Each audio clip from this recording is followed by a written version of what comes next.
दोस्तों नमस्कार, मैं आलोक शुक्ला अपनी YouTube चैनल पर आपका हार्दिक स्वागत करता हूं। छत्तीसगढ़ में भूपेश बघेल सरकार के समय हुए एक कथित कोयला घोटाला में बहुत से वरिष्ठ अधिकारी और व्यापारी लंबे समय से जेल में बंद हैं। कुछ को जमानत भी मिल गई है।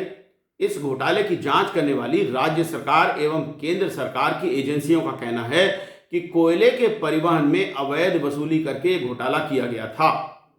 परंतु आज हम जिस कोयला घोटाले की बात करेंगे वो इससे कहीं बड़ा तो है ही, साथ ही उसमें पर्यावरण का विनाश और गरीब आदिवासियों का शोषण भी शामिल है।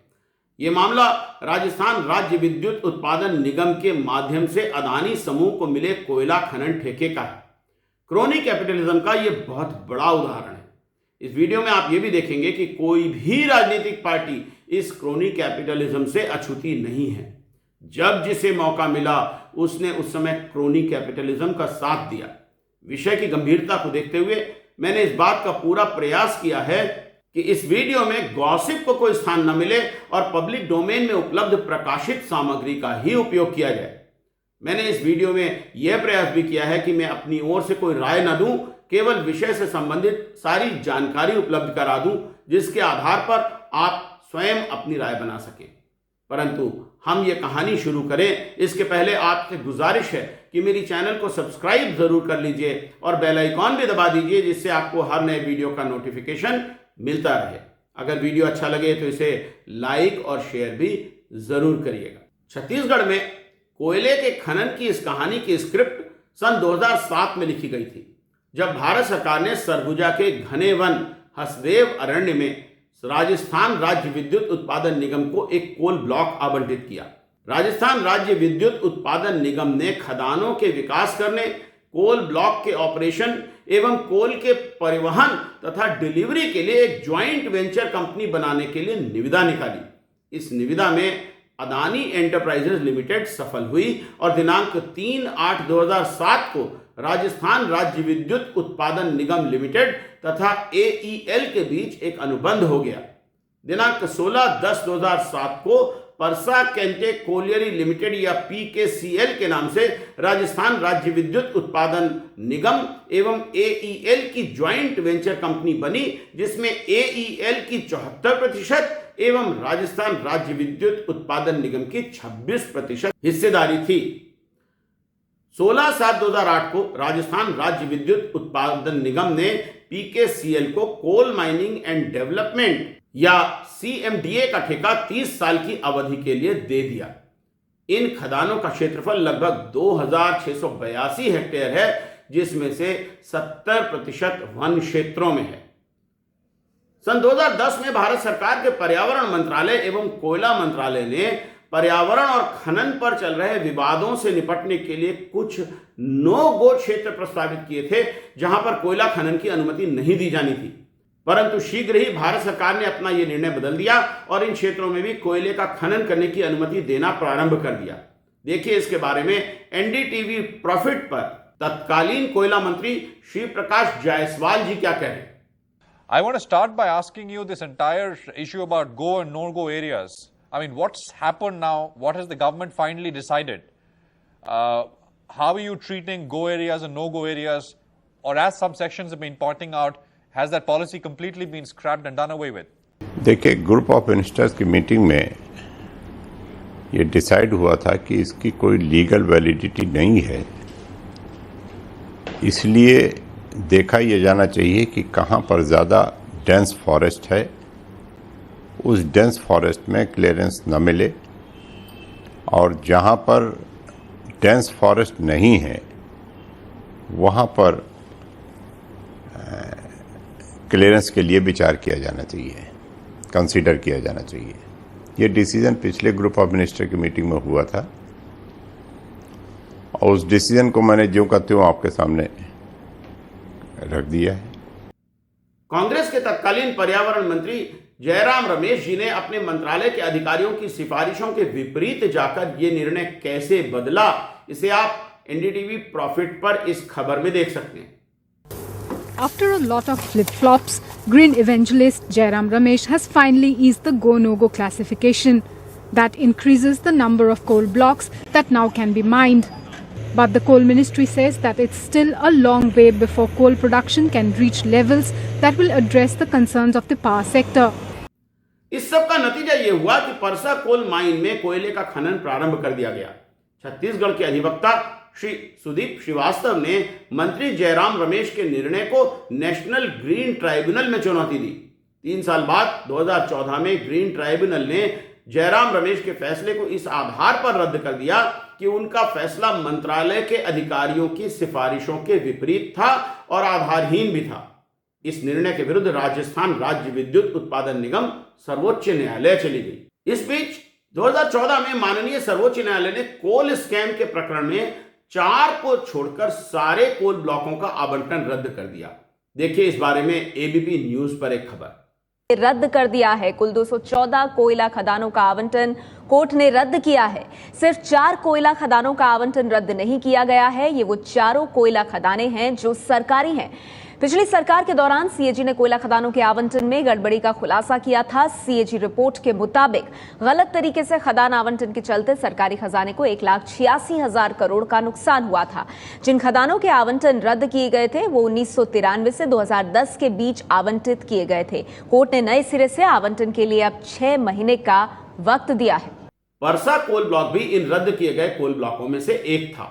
इस कोल ब्लॉक के लिए बनाई गई ज्वाइंट वेंचर कंपनी में राजस्थान राज्य विद्युत उत्पादन निगम एक माइनॉरिटी साझेदार था। न्यायालय ने इस प्रकार के ज्वाइंट वेंचर को उचित नहीं माना। सर्वोच्च न्यायालय ने कहा कि जिन कोल ब्लॉक्स में खनन का कार्य प्रारंभ हो चुका है वहां पर 6 माह तक खनन चालू रखा जा सकता है। इस आदेश के कारण परसा केंटा में न केवल खनन और कोयले की निकासी का काम जारी रहा बल्कि इसे और तेज गति से किया गया।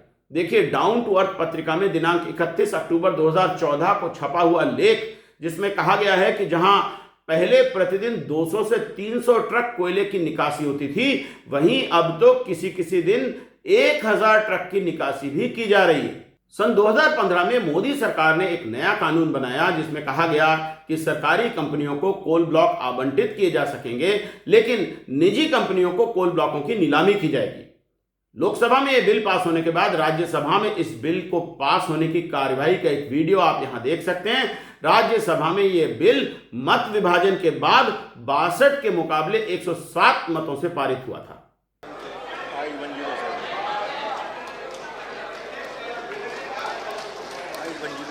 Yes, some conversion. The members and all the parties. Thank you. So, I am noting the conversion which is taking place. Subject to correction. Ayes 107, no 62. The motion is adopted and the bill is passed. इस कानून के तहत Parsa Kenta coal block का आवंटन पुनः राजस्थान राज्य विद्युत उत्पादन निगम को कर दिया गया और निगम ने फिर से एईएल के साथ बनाई गई उसी ज्वाइंट वेंचर कंपनी को कोयले के खनन का ठेका दे दिया।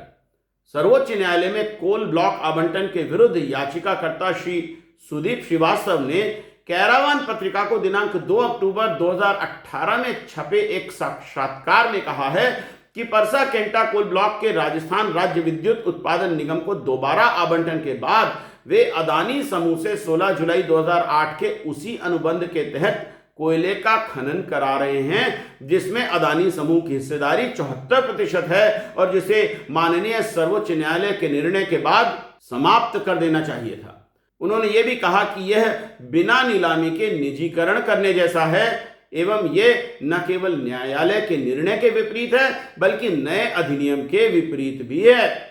इतना ही नहीं, कैरावान पत्रिका ने 1 मार्च 2018 को छापा है कि राजस्थान राज्य विद्युत उत्पादन निगम इस अनुबंध के कारण कोयला महंगी दरों पर खरीद रहा है और 30 साल में उसे बाजार भाव की तुलना में कोयले की कीमत पर लगभग 6,000 करोड़ रुपए अधिक चुकाने होंगे।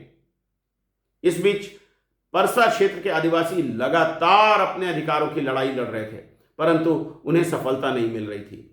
पेसा अधिनियम के अंतर्गत और फॉरेस्ट राइट्स अधिनियम के अंतर्गत ग्राम सभा की अनुमति के बिना वन क्षेत्रों में कोयले के खनन की अनुमति नहीं दी जा सकती। ग्राम सभा ने 2014 में ही अनुमति देने से इनकार कर दिया था परंतु तत्कालीन छत्तीसगढ़ सरकार ने 8 जनवरी 2016 को पारित एक आदेश के द्वारा इस क्षेत्र के आदिवासी निवासियों के अधिकार को ही समाप्त कर दिया। देखिए द वायर में दिनांक 16 फरवरी 2016 को छपी नितिन सेठी की report.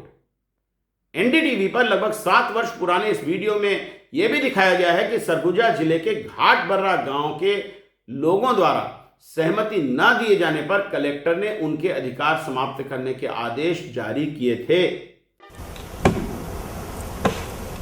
Deep inside the forests of Chhattisgarh, the silence of the woods broken systematically. But Amin Sai and 300 tribal families in Ghatbarra village allege what is being broken is only the law, which assured them community forest rights. Rights, they insist, the Chhattisgarh government illegally revoked in favor of a coal mine. खदान शुरू हो जाएगा, हमको कहाँ न कहाँ भागना पड़ेगा। गांव में तो घर तो देंगे वो लोग, घर तो देंगे वो लोग, लेकिन दबा कर देंगे। नाती पोता के लिए क्या चिंता है? नाती पोता के लिए आए वाला पीढ़ी है वो उम्र खत्म हो जाए, अब सब भूले जाए था। In 2006-2007, the Parsa East Kete Basan coal block was allocated by UPA government to a joint venture between the Rajasthan government and the Adani Group. The Forest Rights Act 2006 allows diversion of forest land only after the consent of tribals. But in Ghatbarra, they allege the law was bypassed as the land was first diverted for the joint venture, and then in 2013, tribals were granted community rights. For 3 years, they opposed and refused to give consent. Suddenly, this January, villagers got a notice by the collector revoking their rights. कुछ सालों से Parsa Kenta coal block के नजदीक 2 और extension करने की अनुमति देने की बात चल रही है। कांग्रेस के नेता राहुल गांधी जी ने एक और अदानी समूह के द्वारा की जा रही इस माइनिंग का विरोध किया था और हसदेव के जंगल को बचाने का वादा किया था। जब छत्तीसगढ़ में भूपेश बघेल की सरकार बनी और इस सरकार ने परियोजना पर सहमति देने में देरी की, तो राजस्थान के तत्कालीन कांग्रेसी मुख्यमंत्री अशोक गहलोत ने जल्दी सहमति दिलाने के लिए सोनिया गांधी जी को पत्र लिखा। वहीं दूसरी ओर राज्य में कांग्रेस की सरकार बनने के बाद भी आदिवासियों की जमीन का अधिग्रहण जारी रहा।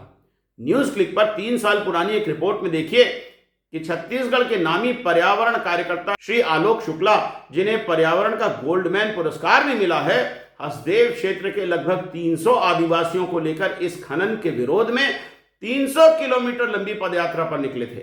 मजे की बात यह है कि इस पदयात्रा के 1 सप्ताह के भीतर ही परसा कोल माइन को फॉरेस्ट क्लियरेंस मिल गई। राहुल गांधी ने इन्हें वादा किया था कि इनके जो जंगल हैं, इनकी जो ज़मीन है वो सुरक्षित रहेंगे, पर छत्तीसगढ़ में जैसे ही कांग्रेस की सरकार आई, सरकार अपने वादे से भी पलट गई और आज अडानी का साथ देते हुए लगातार इनके क्षेत्र में जो कोल माइंस, उस कोल माइंस के विरोध में ये रैली जो है इस तरीके से पदयात्रा निकाली गई है। करीब 300 किलोमीटर की पदयात्रा है। अभी हम रायपुर हाईवे पर करीब रायपुर से 75 किलोमीटर पहले एक जगह पर ठहरे हुए आप देख सकते हैं। जो लोग हैं पैदल चलने वाले थक कर चूर हो चुके हैं, पर इनका हौसला अब भी वैसा ही है। ये रायपुर 13 तारीख को पहुंचेंगे और 13 तारीख को मुख्यमंत्री भूपेश बघेल से इनकी मुलाकात होगी, जहां ये अपनी बातों को रखेंगे। हमारे साथ छत्तीसगढ़ बचाओ आंदोलन के प्रमुख हैं, इस पूरे पदयात्रा में नेतृत्व कर रहे हैं आलोक शुक्ला जी। हम उनसे बात करेंगे कि आखिर क्या मांगे हैं और आखिर क्यों ऐसी स्थिति बन गई कि आज पदयात्रा करना पड़ा। रायपुर के लिए निकले हुए हैं, कितने ग्रामीण हैं आपके साथ में और कितने किलोमीटर की ये पदयात्रा है? अभी लगभग 300 से ज़्यादा लोग हैं जो लगातार चल रहे हैं और जब रायपुर पहुंचेंगे तो और बड़ी संख्या में लोग शामिल होंगे। मांगे आपकी क्या है, प्रमुख मांगे क्या हैं और किस वजह से पदयात्रा निकालनी पड़ी? ये हसदेव का जो इलाका है, जो एक समृद्ध वन इलाका है, यहाँ पे कोयला खनन परियोजनाओं में विशेष रूप से अडानी के लिए उस पूरे इलाके को तबाह किया जा रहा है। 5 कोल ब्लॉक अभी शुरू की जा रही हैं। एक तो ग्राम सभाओं ने विरोध किया था, उसके विरोध के बावजूद भी आवंटन हुआ। अब ग्राम सभाओं के विरोध के बावजूद भी गलत तरीके से, गैरकानूनी तरीके से कोल बैलिंग एक्ट से भूमि अधिग्रहण हो रहा है। यूट्यूब के चैनल मोंगाबे हिंदी पर Creative Commons attribution licence reuse allowed में उपलब्ध इस वीडियो में भी आप इस माइनिंग के विरुद्ध आदिवासियों के आंदोलन और वन तथा पर्यावरण के विनाश की कहानी देख सकते हैं।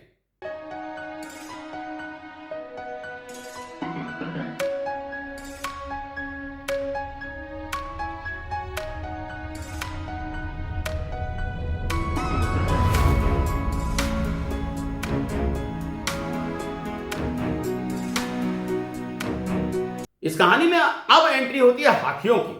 उत्तरी छत्तीसगढ़ के वन क्षेत्रों में बड़ी संख्या में हाथी हैं। छत्तीसगढ़ में मानव हाथी संघर्ष एक भयावह वास्तविकता है। इससे निपटने के लिए वन विभाग ने भाजपा शासनकाल में 450 वर्ग किलोमीटर क्षेत्र में लेमरू हाथी रिजर्व प्रस्तावित किया था। तब शुरू में तो सरकार ने इसका साथ दिया था, परंतु जब सरकार को एहसास हुआ कि इसी वन क्षेत्र में कोयले की खदानें भी हैं, तो उसने हाथ पीछे खींच लिया।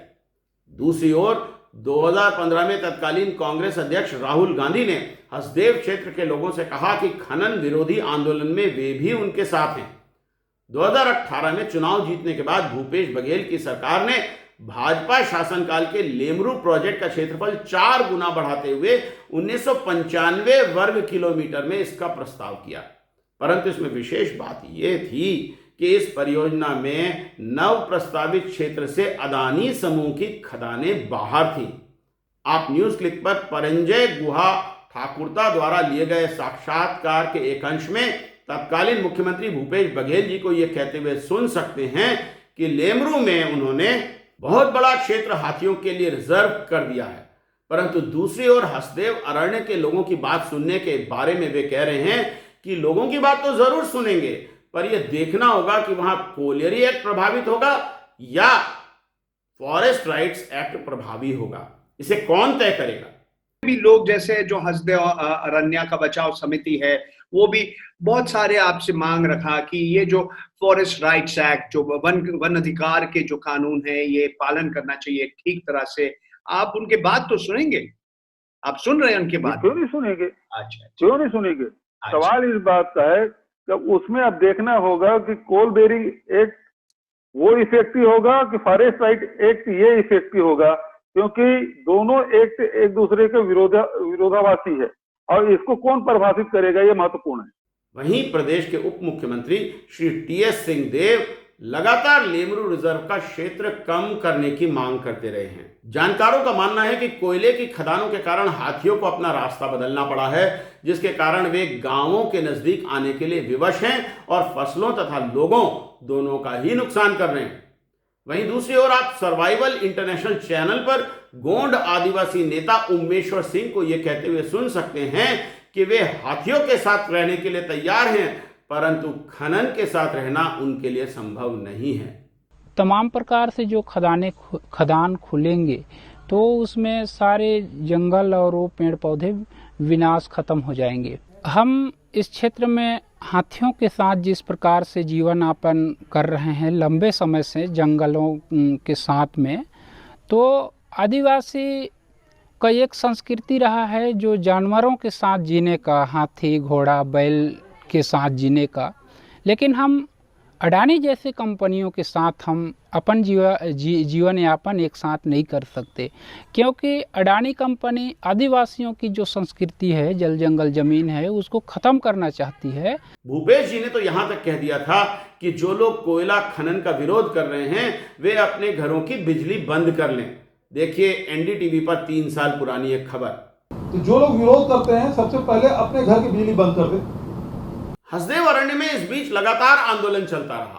आंदोलन के 94 दिन बीतने पर प्रदेश के उप मुख्यमंत्री एवं क्षेत्र के विधायक श्री टीएस सिंहदेव आंदोलनकारियों के बुलाने पर आंदोलन स्थल पर गए और वहां उन्होंने यह घोषणा की कि वे पेड़ नहीं कटने देंगे। इसके बाद 7 जून 2020 को मुख्यमंत्री भूपेश बघेल का बयान आया कि यदि टीएस सिंहदेव चाहते हैं तो पेड़ क्या एक डाल भी नहीं कटेगी। कांग्रेस पर बढ़ते दबाव के बीच छत्तीसगढ़ के वन एवं पर्यावरण मंत्री मोहम्मद अकबर ने 22 जून 2020 को केंद्रीय पर्यावरण मंत्री प्रकाश जावड़ेकर को हसदेव क्षेत्र में 5 कोयला ब्लॉकों की नीलामी नहीं करने के लिए लिखा। 19 अक्टूबर 2023 की एक प्रेस रिलीज में केंद्रीय कोयला मंत्रालय ने कहा है कि छत्तीसगढ़ सरकार के अनुरोध पर लेमरू हाथी रिजर्व के पास के 40 नए कोल ब्लॉकों की नीलामी नहीं की जा रही है। 27 जुलाई 2022 को जेसीसी के विधायक धर्मजीत सिंह ने छत्तीसगढ़ विधानसभा में एक अशासकीय संकल्प प्रस्तुत किया, जिसमें केंद्र सरकार से हसदेव अरण्य में कोल ब्लॉक निरस्त करने का अनुरोध किया गया था। इस संकल्प पर कांग्रेस सहित सभी राजनीतिक दलों ने समर्थन किया और यह सर्वसम्मति से पारित भी हुआ। देखिए न्यूज 24 एमपी एवं छत्तीसगढ़ पर इस बारे में एक खबर। जेसीसीजे के विधायक धर्मजीत सिंह का अशासकीय संकल्प, जिसमें सीएम बघेल ने अशासकीय संकल्प पर सहमति जताई है। अशासकीय संकल्प सर्वसम्मति से सदन में पारित हो चुका है। संकल्प है तो भारत सरकार से अनुरोध हमने किया है कि जन भावना के जो अनुरूप, क्योंकि सारे जो आवंटन है भारत सरकार के द्वारा किया जाता है, विभिन्न राज्यों के देने का काम भारत सरकार का है। वन पर्यावरण अधिनियम के पालन जो निर्देश भारत सरकार के होते हैं वो राज्य सरकार करती है और उसके तहत काम किया जा रहा है। लेकिन सदन ने ये प्रस्ताव पारित किया है कि लेबरू एलिफेंट कॉरिडोर जो एरिया है वहाँ किसी प्रकार के कोल आवंटन न किया जाए, सर्वसम्मति से पारित किया जाए। इस संदर्भ में मैं आपको अदानी एंटरप्राइजेज की वेबसाइट के एक पेज का दिनांक 11 सितंबर 2025 को लिया हुआ स्क्रीनशॉट दिखा रहा हूं, जिसका लिंक मैं डिस्क्रिप्शन बॉक्स में भी दे रहा हूं। इसमें बताया गया है कि अदानी समूह कोयले के खनन के लिए कुल 9 स्थानों में एमडीओ है, जिसमें से 7 छत्तीसगढ़ में है। इनमें से 3 में वो राजस्थान विद्युत उत्पादन निगम के लिए, 2 में छत्तीसगढ़ विद्युत उत्पादन कंपनी के लिए और एक स्थान पर क्रमशः महाराष्ट्र और गुजरात विद्युत उत्पादन कंपनी के लिए कार्य कर रहा है। जिन 2 स्थानों पर अदानी समूह लौह अयस्क के खनन के लिए एमडीओ है, वो दोनों छत्तीसगढ़ में ही हैं। आप देख ही सकते हैं कि इन प्रदेशों में अलग अलग पार्टियों की सरकारें हैं, जिन्होंने बिना नीलामी के खदानें आवंटित करा के अदानी समूह को सौंप दी हैं। सभी राजनीतिक दलों के सच्चे स्वरूप को इससे बेहतर और क्या दिखा सकता है। न जाने क्यों इस समय एक छोटी सी बात याद आ रही है। मेरे एक बड़े अच्छे मित्र हैं जो डॉक्टर रमन सिंह की सरकार में उनके सबसे करीबी थे और बड़े काबिल अफसर माने जाते थे। उनकी काबिलियत के कारण रमन सिंह के चुनाव हारते ही अदानी समूह ने उन्हें बहुत बड़े वेतन पर और बहुत बड़े पद पर ले लिया। इस घटना का इस वीडियो के विषय से कोई संबंध नहीं है। घटना तो बस यूं ही याद आ गई तो मैंने उसका जिक्र कर दिया। दुआ करता हूं कि वो अपनी योग्यता से सदैव छत्तीसगढ़ का भला करते रहें। वर्तमान में हसदेव अरण्य में केवल परसा ईस्ट कैंटे बिसान में ही अदानी समूह द्वारा कोयला खनन किया जा रहा है, परंतु इसकी 2 एक्सटेंशन परियोजनाओं को अनुमति दी जा चुकी है।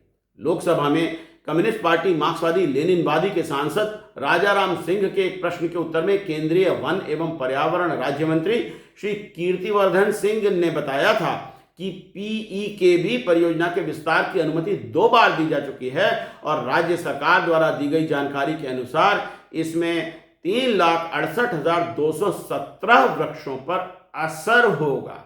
द वीक में 4 अगस्त 2025 को छपी हुई खबर के अनुसार छत्तीसगढ़ सरकार ने 26 जून 2025 को लिखे एक पत्र के द्वारा पीईकेबी विस्तार के लिए 1742.60 हेक्टेयर भूमि के डाइवर्शन की सहमति प्रदान कर दी है।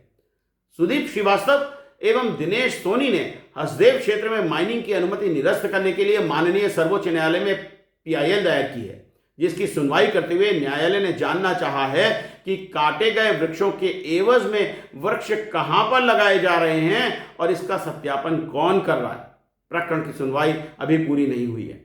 खबरों के अनुसार छत्तीसगढ़ में अदानी समूह बहुत बड़ा निवेश करने जा रहा है। एनडीटीवी पर इस खबर में आपको छत्तीसगढ़ के वर्तमान मुख्यमंत्री विष्णुदेव साय जी गौतम अदानी जी का सम्मान करते हुए दिखेंगे। To boost education, healthcare and industrial growth, Adani Group Chairperson Gautam Adani met Chhattisgarh Chief Minister Vishnudev Sai. The Adani Foundation has announced that it would invest 10,000 crore over the next 4 years in Chhattisgarh to promote education, healthcare, skill development and also tourism. Additionally, the group has announced a 5,000 crore investment to expand its cement plants in the state. Adani Group plans to invest 60,000 crore. Vishnudeo Sai जी से जब ये पूछा गया कि हसदेव अरण्य में one कटाई के बारे में उनका क्या कहना है, तो उन्होंने ये कहकर टाल दिया कि इसकी अनुमति तो कांग्रेस के शासनकाल में दी गई थी। ये हसदेव बचाओ के लिए आज जयस्तंभ चौक में मानव श्रृंखला बचाकर कांग्रेसी जो है गुहार लगाने वाले हैं, जो वन कटाई हो रही है उसको लेकर। अब उनको देखना चाहिए कि वन कटाई की जो अनुमति है ये सब जब उनकी सरकार थी तब का है। उनकी सरकार में जो भी वहां पर हुए हैं, चाहे वो पेड़ कटाई की बात हो, सब उनकी अनुमति से हो रहा है। तो आपने देखा कि कोई भी राजनीतिक दल हो, किसी की भी सरकार हो, क्रोनी कैपिटलिज्म को इससे कोई अंतर नहीं पड़ता। गरीब आदिवासियों की चिंता किसी को भी नहीं है। वन और पर्यावरण की चिंता तो है ही नहीं। कोयला निकालने और अपनी जेब भरने के लिए लोग किसी भी हद तक जाने के लिए तैयार हैं और कोई भी कॉम्प्रोमाइज करने को तैयार है। तो यही है छत्तीसगढ़ का असली और बड़ा कोयला घोटाला। आज के लिए इतना ही। जल्दी फिर मिलेंगे किसी अन्य विषय पर वीडियो के साथ प्रसंग में। तब तक के लिए नमस्कार।